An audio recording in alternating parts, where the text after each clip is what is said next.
I want to give you one more thought in, a possible drill that you could work on your own. Now, one thing that I like to do when I'm working on this myself is, give myself a range behind the ball on how I'm trying to hit down on the ball. So you don't have to have a lie board, but you could do it with a tee or a piece of paper, or even alignment stakes. Put alignment stake roughly. What I like to try to do is have the alignment stake about, or the obstacle about a width of the golf club behind the ball.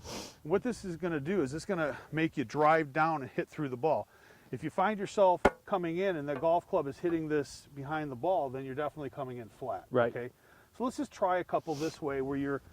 Is that okay in a good position there? Yeah. Yeah. Good. Okay. So, yeah, about 3 inches. That's good. Perfect. Yeah, good. You should be able to clear that real easily to help you with that little bit more angle of attack. Okay.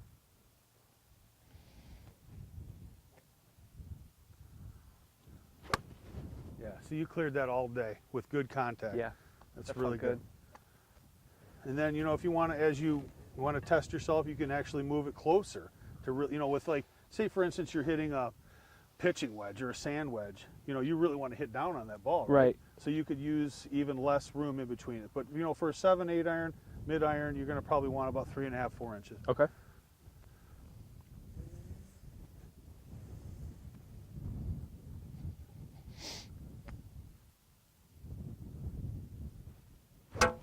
Okay. Yep. So what do we feel there? Definitely clipped it. Yeah, so we came in flat, right? Yep. So that would be one of those ones where we might want to try to feel a little bit more hitting down, which is going to give us, of course, the strike higher up on the face, right? When we're coming in thin, we're going to hit those bottom 2-3 grooves. Right. Yep. So let's try that one more time. Go ahead and do me a favor real quick. Address that ball. I want you to feel something real quick here. So, we're taking the golf club back, which is considered on plane. The feeling that I like to have is just have that golf club go straight back up the plane. So when you get to, I would call this the 9 o'clock position, the golf club is pretty much parallel to your toe line. Then you continue to go up the swing plane. So let's just do that a couple times. This just is a kind of a straight back takeaway. Good. Awesome.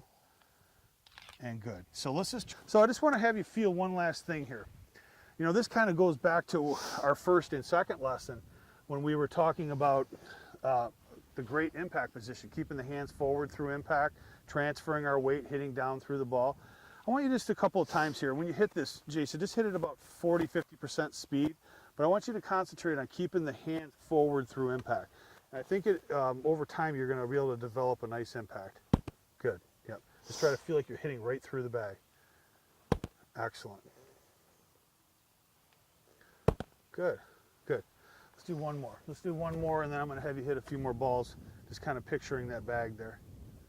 Awesome, awesome. Okay, so let's just kind of feel, same thing. We're going to have the ball. Picture that bag there. Same kind of pitch? Yeah, yeah, say maybe 45, 50 yards. Just keeping the hands forward through impact.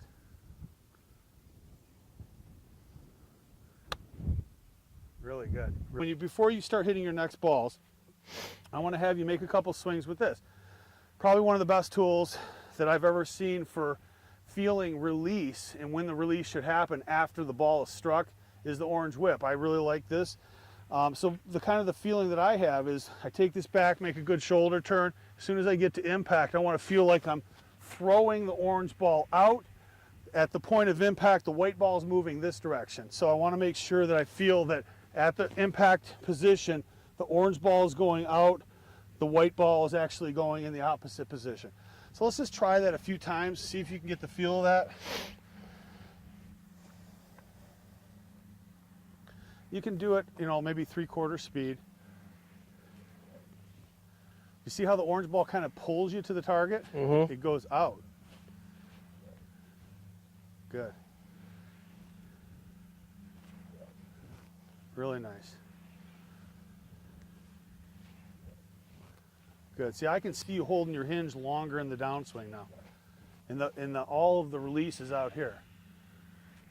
Good. So let's do this. Let's put this back in your hand for a minute. It should feel like a feather after swinging this. Certainly does. Yeah, and let's do a couple swings where you're just trying to mimicking that extension after impact. You're trying to get that golf club to swing out instead of early releasing. Let's do those last three.